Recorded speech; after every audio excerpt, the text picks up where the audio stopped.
Stay warm and save every day, all in the Kroger app. Get 10 for $10 on select varieties of Kroger pasta, Starkist tuna pouches, or Powerade. Then get flavorful fresh Heritage Farm chicken split breasts, drumsticks, or thighs for $1.49 a pound, all with your card. Shop these deals at your local Kroger, less than 5 miles away. Or tap the screen now to download the Kroger app to save big today. Kroger, fresh for everyone. Prices and product availability subject to change. Restrictions apply. See site for details. You're listening to the Health Courage Collective podcast, episode 72, Vitamin E, originally published October 27th, 2021.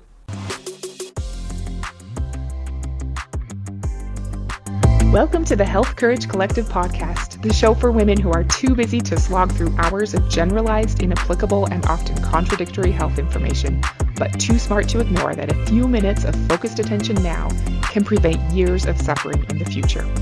I'm your host, Christina Hackett, a pharmacist who doesn't want you to live on prescriptions, a certified coach specifically trained to maximize your potential, and a compulsive learner obsessed with preventative, cutting-edge, holistic, and integrative medicine. I'm on a mission to increase your physical and mental resilience so you can fearlessly look forward to your next 40-plus limitless years. Your time is now. Let's go.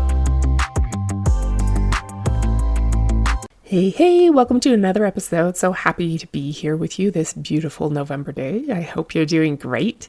How has your power posturing been going? I've been reading a new book in the past week called True to Form and learning some cool new things about body mechanics. I hope you found some value in being more conscious about your movements and also in using your body to influence your emotional state. It's a much quicker hack for your emotions than elaborate thought work. Thought work is more powerful and longer lasting, but posture is really quick and easy. Today, we're going to talk about vitamin E. It's pretty cool. Vitamin E was discovered in 1922. All vitamins are compounds that the body does not make, but that are required for health. You probably remember that vitamins A, D, E, and K are fat-soluble vitamins, and C and all the Bs are water-soluble. Around the time I was in pharmacy school, which was from 2000 to 2004, there was kind of a general feeling of letdown around vitamin E. Like, people had hopes for its antioxidant effects, but kept being disappointed in clinical trial results. I remember hearing even that it was proving to be more harmful than beneficial, which didn't seem right to me, but I hoped to figure it out someday. I feel like I have a much better understanding now. The vitamin E hopes and disappointments have actually cycled through twice now.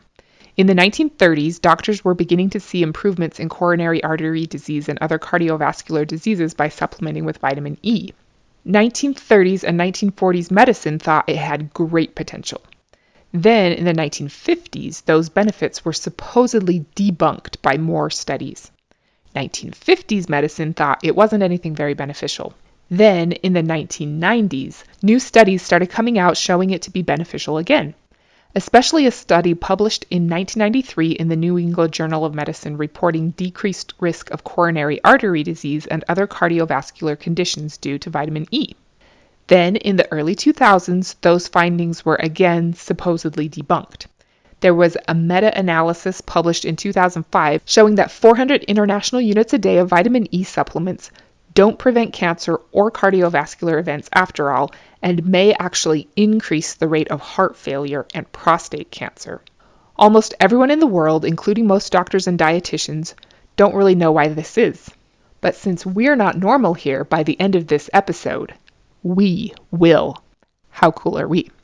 When vitamin E was discovered in 1922, it was named tocopherol, which means to bear children, because it was discovered as part of an experiment on rats who, when denied this new unknown element, were sterile. But when given it, they had normal fertility. Later it was found that there wasn't just one tocopherol, there were 4. So, as you do when naming your new baby molecules, they called them alpha tocopherol, beta tocopherol, delta tocopherol, and gamma tocopherol. This was all we knew about vitamin E from 1922 to 1964. Then, in 1964, something new was discovered. It was very much like the tocopherols, but its side chain had 3 double bonds in it. So, as you do when naming your new baby molecules, they named it for the 3 alkenes or double bonds, and it became known as toco from the tocopherol part, and tri for 3, and enols for double bonds. Eventually it came to light that there wasn't just one tocotrienol, there were 4: alpha, beta, gamma, and delta, like the tocopherols. This is why there are 8 molecules, all known as vitamin E. No biological effects of tocotrienols were discovered or investigated until I was watching Gem and the Holograms and playing with My Little Ponies in the late 1980s. The Merck Index wasn't even updated to include tocotrienols until 2001, long after I had moved on from My Little Ponies. Of all the studies and published literature on vitamin E over the years, less than 1% of its research is on tocotrienols. It's almost all about tocopherols, most of that on alpha tocopherol. Alpha tocopherol is the most common tocopherol in circulation in our plasma. Gamma tocopherol is the most common one in the food Americans eat. Alpha is more common in European diets. Vitamin E is found in the oils of seeds, nuts, fruits, grains, and vegetables. Vitamin E deficiency is actually very rare, and there isn't a notable syndrome for it like scurvy with vitamin C or rickets with vitamin D. Vitamin E deficiency can cause nerve and muscle damage, loss of feeling in the arms and legs, muscle coordination problems, vision problems, and a weakened immune system. In 1954, the US RDA for vitamin E was established at 30 international units, and in 1974 it was decreased to 15 international units. Interestingly, the call to decrease was led by a guy named M.K. Horwit, and in 1991, the start of the big campaign for the resurgence of vitamin E supplementation was led by the same guy, M.K. Horwit. I didn't have time to go down that rabbit hole, but it seems weird. Maybe he had a change of heart. I don't know. All 8 forms of naturally occurring vitamin E are dextrorotatory, which is like a right-handed molecule. Synthetic vitamin E, like you find in almost all supplements and vitamins, is DL-alpha tocopherol. This is called racemic, a mixture of both the D, the right hand, and the L, the left hand. The left hand one, or levorotatory molecule, is foreign to the body, so only the right hand can be used. This means that a DL racemic mixture, which is in almost everything, is only half as potent as a natural dextrorotatory only vitamin E, because half of it is essentially garbage. If you don't love organic chemistry as much as I do, stick with me for a second. I hope to help you see why all of this matters. Remember, over 99% of the research being done was on tocopherols, usually alpha tocopherol. The studies in the 1930s were mostly either supplementing with either natural vitamin E, which means D, not DL mixed tocopherol, or food. And there are mixed tocopherols found in food, not just alpha tocopherol. The study that showed the biggest benefit in the 90s was from dietary vitamin E, not supplements. The studies supposedly debunking vitamin E's potential were using alpha tocopherol supplements. First of all, something I hope to impress upon you repeatedly is that nutrients are not solo acts like drugs. They are an orchestration. You can't throw one nutrient into the body and expect everything to change the way you do in a drug study. They really do need each other and work together. But if you get all or just several of the parts of the orchestra playing together, amazing things start to happen. I'll spare you the symphony and harmony metaphors for now. Remember this, nutrients are not drugs, but like drugs, which are one molecule causing many side effects in all systems of the body, healing your biochemistry with the proper nutrients in the proper amounts also produces many, many side effects in all systems of the body, healing and improving more than what you bargained for. But giving one vitamin to a perhaps otherwise unhealthy person is not going to manifest all the amazing results that could come from a complete proper nutrient correction. Also, we're talking almost exclusively about alpha tocopherol. I work in a pretty progressive pharmacy with a lot of less common and professional grade supplements, but 100% of the vitamin E supplements we have on our shelf right now are DL-alpha tocopherol. It's everywhere, and it's essentially worthless. The studies in the 50s and 2000s that supposedly debunked vitamin E's benefits were on either D or DL-alpha tocopherol only. Not only does supplementing with an alpha tocopherol leave out the other 7 forms of vitamin E, but it actually decreases body levels of gamma tocopherol and all the tocotrienols. That's important. Because of this, alpha tocopherol in high levels increases cholesterol production, elevates triglycerides, increases blood pressure, and possibly contributes to arteriosclerosis, heart failure, prostate cancer, and more. Are you starting to see why everyone was confused by these studies? I think you figured it out. Who needs true crime podcasts when you can solve a vitamin mystery? Vitamin E is not just alpha tocopherol or DL-alpha tocopherol.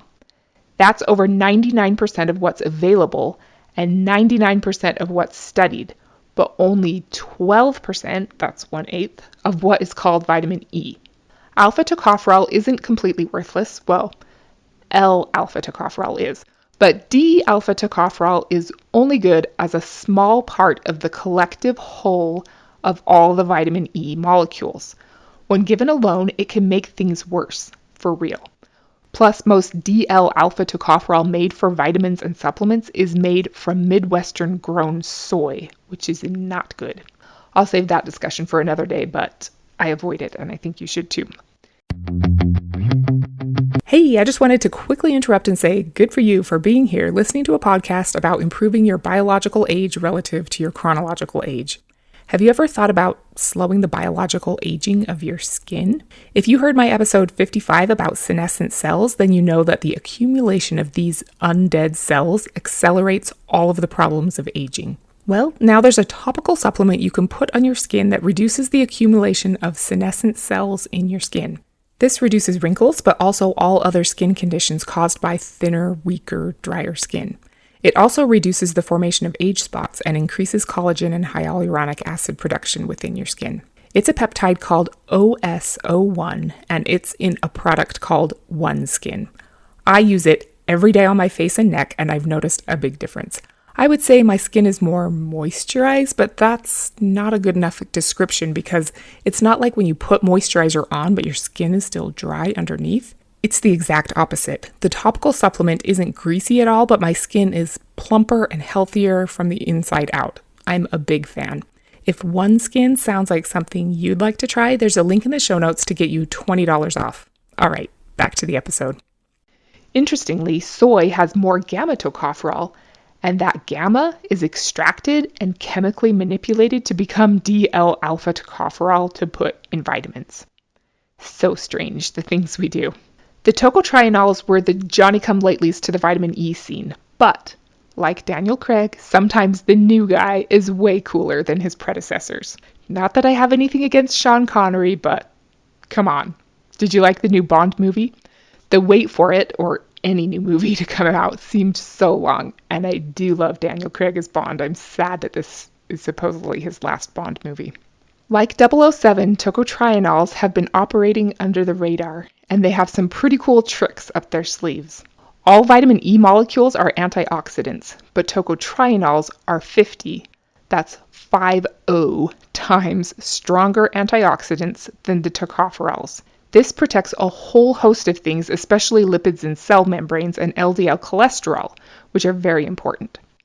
Tocotrienols are antihypertensive, meaning they can lower high blood pressure. They increase insulin sensitivity, which is awesome, decrease abnormal blood clotting, strengthen bones, increase our old friend nitric oxide, improve immune responses, and decrease inflammation, as shown by high-sensitivity CRP blood tests. Tocotrienols are important in blood clotting disorders and are also neuroprotective, shielding our brains and their precious mitochondria from oxidation and inflammation. They cross the blood-brain barrier when taken regularly. All forms of vitamin E are important to your cell and mitochondrial membranes. Remember, membranes are lipid bilayers, and when the optimal fats are not available to make up that lipid layer, bad things start to happen. Your membranes have channels in them that keep the bad stuff out, let the good stuff in, and send and receive messages via signaling molecules like hormones.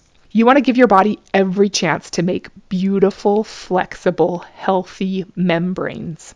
Also important are DHA from fish oil and phosphatidylcholine. Delta tocotrienol can move around 40 to 60 times more easily inside cell membranes, which is a good thing. Insane in the membrane. All 8 vitamin E molecules have a head and a tail. The delta heads of both tocopherol and tocotrienol are the smallest. Remember that the tocotrienols have 3 double bonds in their tail? This makes their tails shorter. It's hypothesized that this smaller size is why tocotrienols, and especially delta tocotrienol, are able to get into and move more easily inside membrane bilayers, especially in tissues of organs with more saturated fatty layers like the brain and the liver. Tocotrienols, especially delta, can lower total cholesterol, LDL cholesterol, and triglycerides, like really well. 15 to 20% for total cholesterol. It also decreases oxidation of LDL, which is super great for preventing atherosclerosis or plaque buildup in the arteries. They work by downregulating the HMG-CoA reductase enzyme, which is the same enzyme that statin cholesterol drugs completely inhibit. But they don't cause the side effects that statin drugs do. Tocotrienols are being looked into for non-alcoholic fatty liver disease and show promise there in improving all metabolic syndromes. Tocotrienols, especially delta, are very encouraging in cancer treatment. It can be added to whatever other treatment the patient is getting and shows great promise in promoting our old friend, proper apoptosis in cancer cells. It has been shown to double survival time in stage 4 ovarian cancer. This is only from 5 or 6 months to 11 months, but still cool. There are currently clinical trials going on for pancreatic, ovarian, breast, lung, and colon cancer, and it's looking good. We want a combination of tocopherols and tocotrienols, but it's more likely that you'll need to supplement your tocotrienols. There is not an RDA recommended amount of tocotrienols, only the measly little 15 international units of tocopherol. Tocotrienols are found in palm oil, rice bran oil, barley oil, and in something I had never heard of before, the annatto plant. It's spelled Annatto, annatto. It's a tropical plant that grows in Central and South America. Other oils are combinations of tocopherols and tocotrienols, but annatto is 100% tocotrienol. It's 90% delta tocotrienol and 10% gamma tocotrienol. I wrote down all the doses used in all the different trials for the different conditions, but I doubt you want me to just sit here and read them off to you. Let me know if you do. I have them and it would be easy. The quick answer is that a normal dose of tocotrienol is 200 to 600 milligrams once a day with food, because it's oil soluble and won't absorb well on an empty stomach. Tocotrienols are dosed in milligrams, but tocopherols, what you usually see at a store, are dosed in international units. It's silly, I know. Remember that alpha tocopherol inhibits the absorption of delta tocotrienol. So if you decide to take both forms of vitamin E, take them at least 6 hours apart from each other, if possible. Okay, you made it. That's like you to uplevel your nutrient knowledge. You now know more than almost everyone else on the planet about vitamin E. You are not normal, my friend. You even understand more than most of the medical community about why studies on the benefits of vitamin E are so conflicted.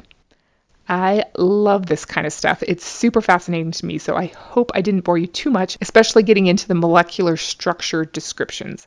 But I think it's useful to understand why these different forms of vitamin E matter to your body. As always, what you decide to do with your knowledge is up to you, and what is right for you will be different than what's right for somebody else. At the very least, don't take DL-alpha tocopherol. You're better than that. Foods with the most vitamin E are palm oil, wheat germ oil, sunflower seeds and oil, almond nuts and oil, hazelnuts and oil, pine nuts, peanuts, goose meat, salmon, and avocado. Try to get a mixture of all 8 forms of vitamin E if you can, and be especially vigilant to include the tocotrienols. If you decide to use supplements to get you there, I'll put some links in the show notes. None of them are any kind of affiliate links. I won't get anything out of it if you decide to click on any of them. As with all supplements, do your best to pick trustworthy products. I've been taking a mixed tocopherol supplement made by Carlson Labs and a mixed tocotrienol supplement from Life Extension Foundation for a couple of years now. But now that I learned more from Dr. Barry Tan about how alpha tocopherol interferes with the absorption of the tocotrienols and what the annatto plant is, I have switched to taking his supplement called E-annatto Delta Gold. I take it with food on a different day than I take the tocopherols. It's made from the annatto plant, so it's 90% delta tocotrienol and 10% gamma tocotrienol. That's what's up with me, but you do you. Next week will be Thanksgiving Eve. Can you believe it? We're going to talk about the holiday drift. Until then, don't take DL-alpha tocopherol and don't be normal. Thank you so much for tuning into the Health Courage Collective podcast. I am truly honored that you have paid me the enormous compliment of your time and attention. I would be so grateful if you would share this podcast with someone you know and subscribe so you never miss an episode. This podcast is for entertainment and information purposes only. Statements and views on this podcast are not medical advice. This podcast, including Christina Hackett and producers, disclaim responsibility for any possible adverse events by use of information contained herein. If you think you have a medical problem, consult a licensed physician.